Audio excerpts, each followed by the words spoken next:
Assalamualaikum warahmatullahi wabarakatuh teman-teman, yang insya Allah selalu dalam lindungan Allah subhanahu wa ta'ala. Isra Mi'raj merupakan peristiwa maha dahsyat yang Rasulullah SAW alami. Sebelumnya tak ada satupun manusia yang mengalaminya, menempuh perjalanan super kilat lalu naik ke langit hingga Sidratul Muntaha. Peristiwa itu bermula usai sholat Isya dan beristirahat sejenak. Rasulullah SAW yang saat itu berbaring di Masjidil Haram didatangi malaikat Jibril dan dada beliau dibelah. Hal ini sesuai dengan sabda beliau dalam riwayat Imam Bukhari dari Malik bin Sa'sa'ah yang berbunyi, lalu hatiku dikeluarkan dan dicuci dengan air Zam-Zam, kemudian dikembalikan ke tempatnya dan memenuhinya dengan iman dan hikmah. Setelah itu didatangkanlah burak yang nanti menjadi kendaraan beliau sewaktu Isra. Burak satu akar kata dengan barak yang artinya kilat. Sabda Rasulullah dalam riwayat Imam Muslim dari Anas bin Malik, didatangkanlah kepadaku burak, yakni seekor tunggangan berwarna putih, tinggi lebih tinggi dari keledai dan lebih pendek dari bighal. Ia meletakkan langkahnya sejauh pandangannya. Setiba di Masjidil Aqsa, beliau sholat 2 rakaat mengimami ruh para nabi. Usai sholat dan keluar dari Masjid Al-Aqsa, malaikat Jibril datang membawa 2 wadah minuman, satu berisi susu dan satu lagi khamar. Lalu Rasulullah pun memilih susu. Sungguh engkau telah meminum kesucian, kata Jibril dalam lanjut hadis tersebut. Mi'raj pun dimulai. Rasulullah naik burak bersama Jibril hingga tiba di langit pertama. Mari kita simak kisah beliau dalam hadis yang panjang, lanjutan dari hadis Sahih Bukhari dari Malik bin Sa'sa'ah di atas. Lalu aku dibawa di atas punggung burak dan Jibril pun berangkat bersamaku hingga aku sampai ke langit dunia. Lalu dia meminta dibukakan pintu langit. Ditanya, siapa ini? Ia menjawab, Jibril.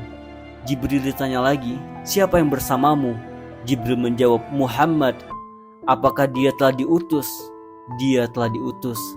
Kami pun dibukakan pintu, lalu aku bertemu Nabi Adam alaihissalam. Ia menyambutku dan mendoakan kebaikan untukku. Kemudian burak tersebut naik bersama kami ke langit kedua. Maka Jibril minta dibukakan pintu. Siapakah ini? Jibril. Siapa yang bersamamu? Muhammad. Apakah dia telah diutus kepadanya? Dia telah diutus kepadanya. Kami pun dibukakan pintu, lalu aku bertemu dengan 2 orang sepupuku, yaitu Isa bin Maryam dan Yahya bin Zakaria alaihissalam. Maka keduanya menyambutku dan mendoakan kebaikan untukku. Kemudian burak tersebut naik bersama kami ke langit ketiga, maka Jibril minta dibukakan pintu. Siapakah ini? Jibril. Siapa yang bersamamu? Muhammad. Apakah dia telah diutus kepadanya? Dia telah diutus kepadanya. Kami pun dibukakan pintu, lalu aku bertemu Nabi Yusuf yang telah dianugerahi setengah dari ketampanan manusia sejagat. Maka Yusuf menyambutku dan mendoakan kebaikan untukku. Kemudian burak tersebut naik bersama kami ke langit keempat, maka Jibril meminta dibukakan pintu. Siapakah ini? Jibril. Siapakah yang bersamamu? Muhammad. Apakah dia telah diutus kepadanya? Dia telah diutus kepadanya. Kami pun dibukakan pintu, lalu aku bertemu Nabi Idris alaihissalam. Ia menyambutku dan mendoakan kebaikan untukku.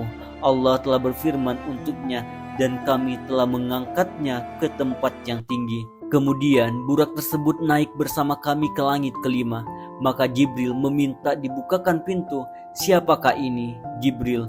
Siapakah yang bersamamu? Muhammad.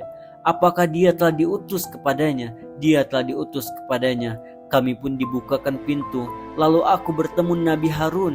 Dia menyambutku dan mendoakan kebaikan untukku. Kemudian burak tersebut naik bersama kami ke langit keenam.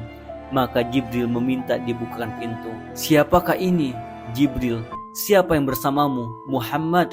Apakah dia telah diutus kepadanya? Dia telah diutus kepadanya. Kami pun dibukakan pintu, lalu aku bertemu Nabi Musa. Lalu dia menyambutku dan mendoakan kebaikan untukku. Kemudian burak tersebut naik bersama kami ke langit ketujuh. Maka Jibril minta dibukakan pintu. Siapakah ini? Jibril. Siapa yang bersamamu? Muhammad. Apakah dia telah diutus kepadanya? Dia telah diutus kepadanya. Kami pun dibukakan pintu, Lalu aku bertemu dengan Nabi Ibrahim alaihissalam yang sedang menyandarkan punggungnya di Baitul Makmur. Setiap harinya 70.000 malaikat masuk ke sana dan mereka tidak kembali lagi sesudahnya. Kemudian burak tersebut pergi bersamaku ke Sidratul Muntaha yang lebar daun-daunnya seperti telinga gajah dan besar buah-buahnya seperti tempayan besar.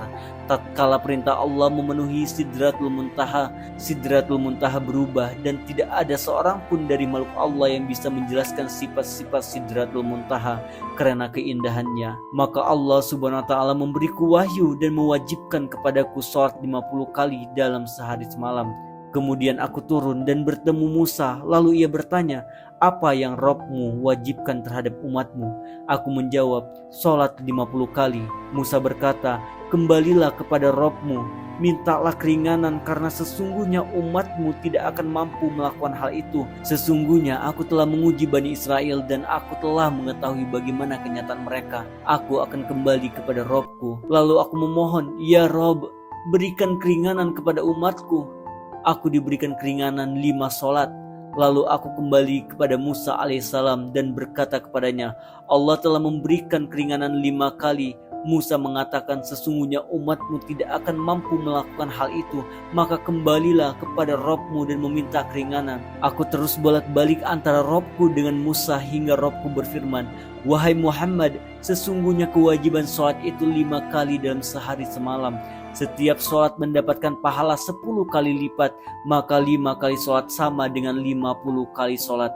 Barang siapa berniat melakukan satu kebaikan yang dia tidak melaksanakannya, maka dicatat untuknya 1 kebaikan. Dan jika ia melaksanakannya, maka dicatat untuknya 10 kebaikan.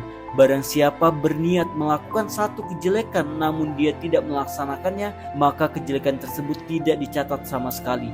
Dan jika ia melakukannya, maka dicatat sebagai 1 kejelekan. Kemudian aku turun hingga bertemu Musa, lalu aku beritahu kepadanya, maka ia mengatakan, kembalilah kepada Rabbmu dan mintalah keringanan lagi. Aku menjawab, aku telah berulang kali kembali kepada Rabbku hingga aku merasa malu kepadanya.